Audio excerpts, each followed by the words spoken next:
कई सालों 2-3 सालों से ऊपर से सोच रही थी कि मुझे एक ऐसा क्रांतिकारी वीर बच्चा पैदा करना है, पर गौ माता की कृपा के बिना ये कुछ भी अपने हाथ में नहीं है। तो मैंने सोचा, मैं गुरुजी से भी बहुत बार बोली कि गुरुजी ऐसा मुझे करना है पर नहीं हो पा रहा है, कैसे करूं। पर गौ माता की जो कृपा किसी पे बरस जाती है ना, वो एक अद्भुत ही है। इसीलिए बोलते हैं कि गौ माता एक बहुत अद्भुत माँ है। तो मैंने एक छोटी सी नन्ही सी बच्ची को जन्म दिया है, और कहते हैं ना, गाय बचेगी तो फिर से क्रांतिकारी और ऋषि पैदा होंगे। गाय बचेगी तो फिर से क्रांतिकारी और ऋषि पैदा होंगे और भारत फिर से सोने का शहर बनेगा। ये भाई राजीव दीक्षित जी के शब्द थे, ये भाई राजीव दीक्षित जी के शब्द है। और मैं इस दावा से कहती हूँ, जो मेरी बच्ची पैदा हुई है वो भाई राजीव दीक्षित जी के हर चरण को, हर चीज़ों को वो आगे करेगी, और मैं उसको इस देश के लिए खड़ा करूँगी, और मैं पूरा गौ माता को समर्पित करूँगी उसको। सिर्फ भाई और बहन कहते हैं कि मेरे बच्चे गौ माता को समर्पित हैं, हम अपने देश के लिए बच्चों को खड़ा करने वाले हैं। पर मैं इस दावा से, गौ माता की कृपा से और गुरु जी की कृपा से मैं इस चीज़ को कह सकती हूँ कि मैं उस बच्ची को पूरे देश भर के लिए और एक क्रांतिकारी वीर बच्चा पैदा किया है। मैंने उसको सिर्फ देश के लिए ही मैं काम करवाऊंगी। मैं उसको सिर्फ अगर वो 5 से 6 वर्ष तक की हो जाएगी तो मैं उसको एक स्कूल में नहीं ले जाकर उसको गुरुकुल की पत्ती दूंगी। जो बच्चे आजकल स्कूल में जाके कुछ भी नहीं सीखते, आप जाके देखिए स्कूलों की क्या हाल हो रहे हैं और बच्चों का क्या हाल हो रहा है। पर मैं उस बच्ची को भाई राजीव दीक्षित जैसा करना चाहती हूँ। आप लोग को मैं बता देती हूँ, जब मैं उसको अपने गर्भधारण में ली थी तो मेरे मोबाइल में 9 महीने तक उस भाई राजीव दीक्षित जी का फोटो लगा हुआ था। बोलते हैं ना, 9 महीना अगर किसी चीज़ को सुनो और किसी चीज़ को देखो तो अगर मन में कोई चीज़ है तो वो पूरा होता है। और मैं इस दावे से कहती हूँ, सही में पूरा होता है। ये गौ माता की कृपा है, ये मेरे ऊपर गौ माता की कृपा है। मैंने एक साक्षात एक क्रांतिकारी वीर बच्ची को पैदा किया है। और एक बात आपको फिर से बता देती हूँ, जैसे भाई राजीव दीक्षित जी का हाथ ऊंचा रहता,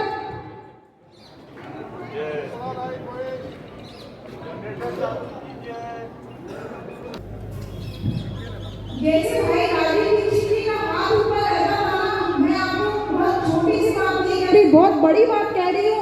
मेरी बच्ची जब जन्म हुई थी तो उसके एक अंगुली के नीचे, एक अंगूठे के नीचे एक अंगुली दबी हुई, वो ऐसे ही करते हुए आई थी और वो पूरी घी से लपटी हुई आई थी।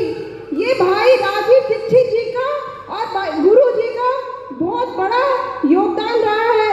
और मैं चाहूँगी सारे भाई बहन, कृपया बहनों से मैं कहना चाहूँगी, अगर आपको ऐसे महापुरुष वापस से देश में खड़ा करना है तो प्लीज़ आप ऐसी चीज़ों को आप आगे बढ़ाएं, ऐसे ही गर्भ पालन करें और गर्भ धारण करें, जिससे कि ऐसा क्रांतिकारी वीर बच्चा पैदा होगा और गौ माता इसी तरह आगे बढ़ेगी और गौ माता का कल्याण होगा, उनके साथ साथ हमारा भी।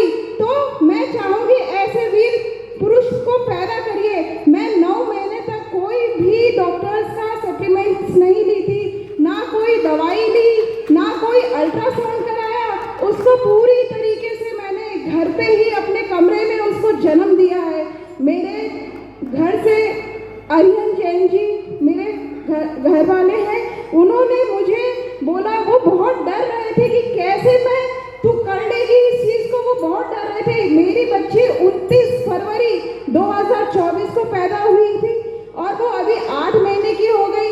वो 6:29 पे हुई, 6:25 पे उन्होंने मेरे से बोला कि तू ये कर लेगी ना, तू ये कर लेगी। मैं बोले, किसी भी नर्स को यहाँ पे नहीं लाना है, मैं इसको पैदा करके दिखाऊंगी।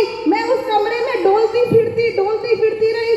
गौ माता ने मुझे ऐसी शक्ति दी और मैं उस बच्चे को ऐसे नन्ही सी गुड़िया को जन्म दिया है। तो मैं और गुरुजी की इतनी कृपा रही मेरे ऊपर कि गुरुजी को कभी भी रात में भी मैं मैसेज करती थी,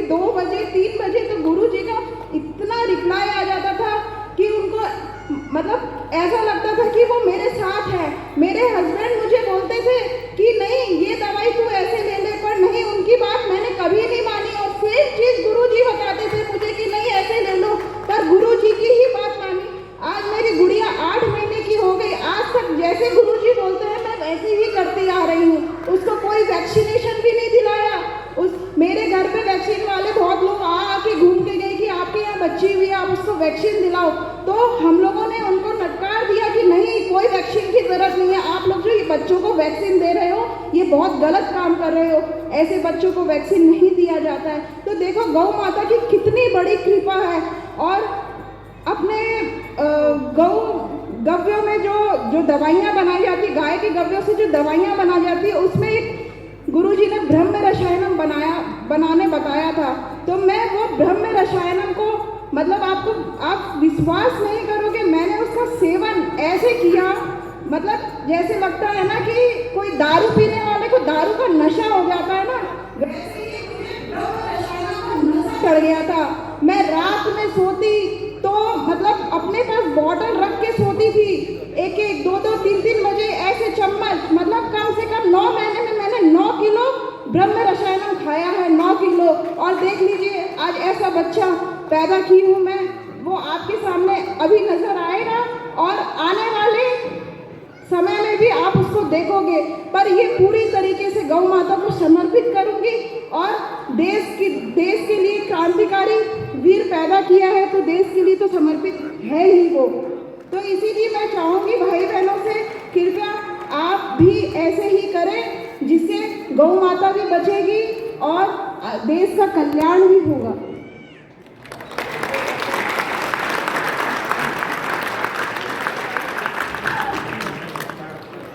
शिल्पा बहन का अतुलनीय साहस, इतना ही कह सकता हूँ।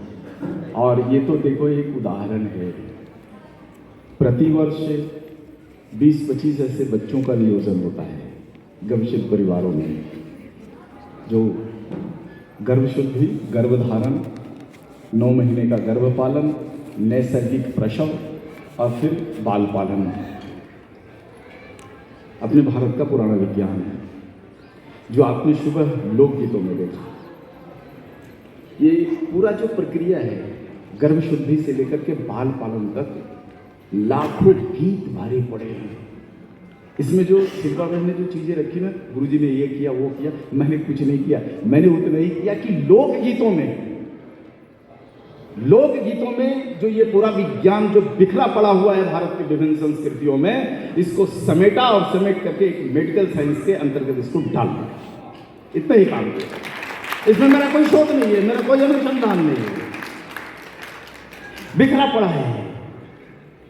और ऐसे लाखों चीजें बिखरी पड़ी है इस देश में, समेटने वाला कोई नहीं है। इसलिए मैं गवशितों से कहूंगा, थोड़ा जागो। अपने देखो, धन तो कमाना ही है, हाँ, धन कमाओगे तभी धर्म बचेगा। अर्थम मूलम धर्म, अर्थ है तभी धर्म है। वो धर्म बचाना है तो अर्थ तो कमाना ही पड़ेगा।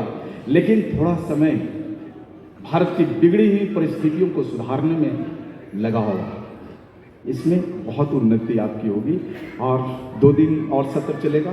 और ऐसे अतुलनीय साहस वाली जो हमारी बहनें हैं, विशेष करके भाई भी हैं बहुत सारे, तो प्रतिदिन कुछ 1-2 ऐसे गवशितों से आपका परिचय कराऊंगा ताकि आप इन विषयों की गंभीरता को समझ लें। और अब इस सत्र के अंत में एक और विषय बच गया है, और वो है चिकित्सा पंजीकरण वाला विषय।